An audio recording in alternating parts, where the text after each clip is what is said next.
অনেকেই আমরা জানি না আল্লাহ সুবহানাহু ওয়া তাআলা আমাদেরকে কেন পাঠিয়েছেন। আল্লাহ রাব্বুল আলামিন আমাদেরকে পাঠিয়ে বলেছেন, ইন্নী জাইলুন ফিল আরদি খলিফা, যে আমি মানব জাতিকে এই পৃথিবীতে আমার খেলাফত প্রতিষ্ঠিত করার জন্য পাঠিয়েছি। সুবহানাল্লাহ। আল্লাহ সুবহানাহু ওয়া তাআলার যে আইন, আল্লাহ সুবহানাহু ওয়া তাআলার যে বিধান, আল্লাহ সুবহানাহু ওয়া তাআলার যে কানুন, এই কানুনটা প্রতিষ্ঠা করার জন্য আমাদেরকে পাঠিয়েছেন। আমাদের আগে এই পৃথিবীতে জিন জাতিকে পাঠিয়েছিলেন। জিন জাতিরা কি করেছে? হানাহানি, মারামারি, কলহ, দ্বন্দ্ব, বিদ্বন্দ্ব এগুলো করে সমস্ত পৃথিবীর মধ্যে ফাসাদ সৃষ্টি করেছে। এই জন্য ফেরেশতারা আপত্তি করেছিল, ক্বালু আতাজআলু ফিহা মান ইউফসিদু ফিহা ওয়া ইয়াসফিকুদ দিমা ওয়া নাহনু নুসাব্বিহু বিহামদিকা ওয়া নুকাদ্দিসু লাক ক্বালা ইন্নী আ'লামু মা লা তা'লামুন। আল্লাহ পাক রব্বুল আলামিন যখন বললেন ইন্নী জাইলুন ফিল আরদি খলিফা, এই পৃথিবীতে আমার খেলাফত প্রতিষ্ঠা করার জন্য, আমার আইনকে প্রতিষ্ঠা করার জন্য, আমার বিধানকে প্রতিষ্ঠা করার জন্য আমি মানব জাতি পাঠাবো। এই কথা বলার পরে ফেরেশতারা আপত্তি করেছে, ক্বালু আতাজআলু ফিহা মান ইউফসিদু ফিহা ওয়া ইয়াসফিকুদ দিমা, আল্লাহ এমন আরেকটা জাতিকে সৃষ্টি করবেন যারা জিন জাতিদের মতো মারামারি করবে, ফাসাদ সৃষ্টি করবে, কাটাকাটি করবে, কিলাকিলি করবে। বিদেশ থেকে জামাই আসবে টাকা পয়সা নিয়ে, শাশুড়ি আর স্ত্রী মিলে জবাই করে ফেলবে, জবাই করে মাটির নিচে পুঁতে ফেলবে, এমন ফাসাদ সৃষ্টি করবে। এমন এক জাতিকে আপনি সৃষ্টি করবেন? আল্লাহ সুবহানাহু ওয়া তাআলা বলেন, ক্বালা ইন্নী আ'লামু মা লা তা'লামুন। ও ফেরেশতারা শোনো, আমি যা জানি তোমরা তা জানো না। এই পৃথিবীতে আমার এমন কিছু বান্দা হবে, হাজারো ঝামেলার ভিতরে, হাজারো কর্মের ভিতরেও ক্ষেতের আইলের মধ্যে গামছা বিছিয়ে ওই ক্ষেতের মধ্যে যে পানি আছে পানির মধ্যে ওযু করে সে যোহর নামাজ আদায় করে নেবে। সুবহানাল্লাহ। এমন কিছু বান্দা হবে, ইন্নী আ'লামু মা লা তা'লামুন। কঠিন পরিস্থিতির মধ্যে সে যোহর নামাজ ত্যাগ করবে না।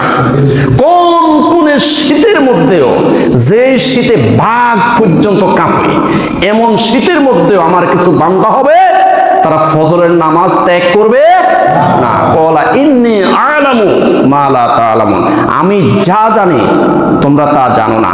অতএব ফেরেশতারা তোমরা যে আপত্তি করেছিলে এই আপত্তির জবাব ইনশাআল্লাহ একদিন পাবে। যখন এই পৃথিবীর বান্দাগুলো আল্লাহর হুকুম পালন করার জন্য, আল্লাহ সুবহানাহু ওয়া তাআলার হুকুম পালন করার জন্য সেই সুবহে সাদেক থেকে একদম মাগরিবের আযান পর্যন্ত 16 ঘন্টা 17 ঘন্টা যখন উপবাস থাকে, উপবাস থাকার পরে যখন 40 মিনিট বাকি থাকে অথবা 30 মিনিট বাকি থাকে অথবা 35 মিনিট বাকি থাকে, হরেক রকমের ইফতারি সামনে নিয়ে যখন বান্দারা বসে, আর তখন ইচ্ছে করে সে খাইতে পারতো। ফেরেশতারা কোনো লাঠি দিয়ে আঘাত করতো না, ফেরেশতারা তখন মাইর দিত না, এই তুমি 35 মিনিট আগে ইফতার করলে কেন। ঠিক সেই মুহূর্তে আল্লাহ সুবহানাহু ওয়া তাআলা সেই ফেরেশতাদেরকে ডাক দেন যেই ফেরেশতারা আপত্তি করেছিল আল্লাহ এমন বান্দাকে পৃথিবীতে সৃষ্টি করবেন। ক্বালু আতাজআলু ফিহা মান ইউফসিদু ফিহা ওয়া ইয়াসফিকুদ দিমা, যারা রক্তপাত করবে, দুনিয়ার মধ্যে যারা মারামারি হানাহানি করবে, এমন একটা জাতিকে আপনি সৃষ্টি করবেন। সেই ফেরেশতাদেরকে আল্লাহ পাক ডাক দিয়ে বলবেন, সেই ফেরেশতাদেরকে আল্লাহ পাক ডাক দিয়ে বলেন, এই ফেরেশতারা, এই ফেরেশতারা, এই ফেরেশতারা, দেখো দেখো আমার বান্দা 16 ঘন্টা উপবাস ছিল। বলেন কয় ঘন্টা? 16 ঘন্টা উপবাস থাকার পরেও হরেক রকম 18 আইটেম ইফতারি নিয়ে সামনে বসেছে। এখন কোন ফেরেশতারা বাধা দিবে না।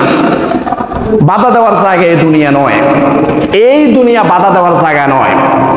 সকল হিসাব নিকাশ কবরে হবে, হাসরে হবে, মিজানে হবে, ফুলসিরাতে হবে, জান্নাতে অথবা জাহান্নামে গিয়ে তাদের পুরস্কার অথবা শাস্তির ব্যবস্থা হবে। এই দুনিয়া বাধা দেওয়ার জায়গা নয়, এটা পরীক্ষার হল। আর দুনিয়া মাজরাতুল আখিরা, এই দুনিয়া হলো আখিরাতের মাজরা, এই দুনিয়া হলো আখিরাতের শস্য ক্ষেত্র। এখানে বাধা দিবে না, ফেরেশতারা তো বাধা দিবে না। কিন্তু আমার বান্দা 16 ঘন্টা উপবাস থাকার পরেও, 16 ঘন্টা উপবাস থাকার পরেও, এই ফেরেশতারা বলো, এই বান্দাটা 30 মিনিট আগে, 18 মিনিট আগে, 14 মিনিট আগে সে ইফতার করে না? বলো কার ভয়ে? আল্লাহর ভয়ে। আল্লাহু হাজরি, আল্লাহু নাজরি, আল্লাহু শাহিদি, আল্লাহু মাই। আল্লাহ আমার সঙ্গে আছেন, আল্লাহ আমার সবকিছু দেখতেছেন, আল্লাহ আমার সবকিছু অবলোকন করতেছেন, সবকিছু ভিডিও করতেছেন। একদিন আল্লাহর সামনে হাজিরা দিতে হবে। এই ভয়ে বান্দা খায় না। আমার ভাইয়েরা, শুধু কি তাই?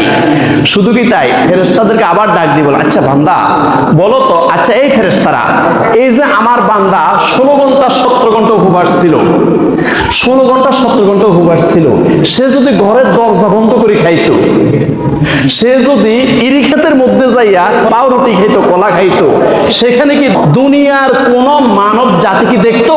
না, দেখতো না। তাহলে বলো, সে ঘরের দরজা বন্ধ করেও খায় নাই, ছাদের উপরে উঠে সেখানেও সে কলা পাউরুটি খায় নাই, আবার ক্ষেতের আইলের মধ্যখানে বসে বসে কলা পাউরুটি খায়। বলো বলো আমার বান্দা এই কঠিন গরমের মধ্যে 16.5 ঘন্টা 17 ঘন্টা উপবাস ছিল, খায় নাই, ইচ্ছে করলে সে ঘরের দরজা বন্ধ করে খাইতে পারতো। বলো আমার বান্দা কার ভয়ে খায় নাই?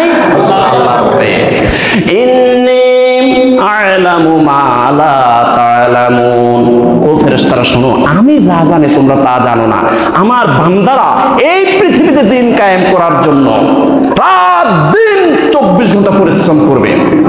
পিঠ ওই যে খাটের মধ্যে লাগাবে না, পিঠ তার বিছানার মধ্যে লাগাবে না।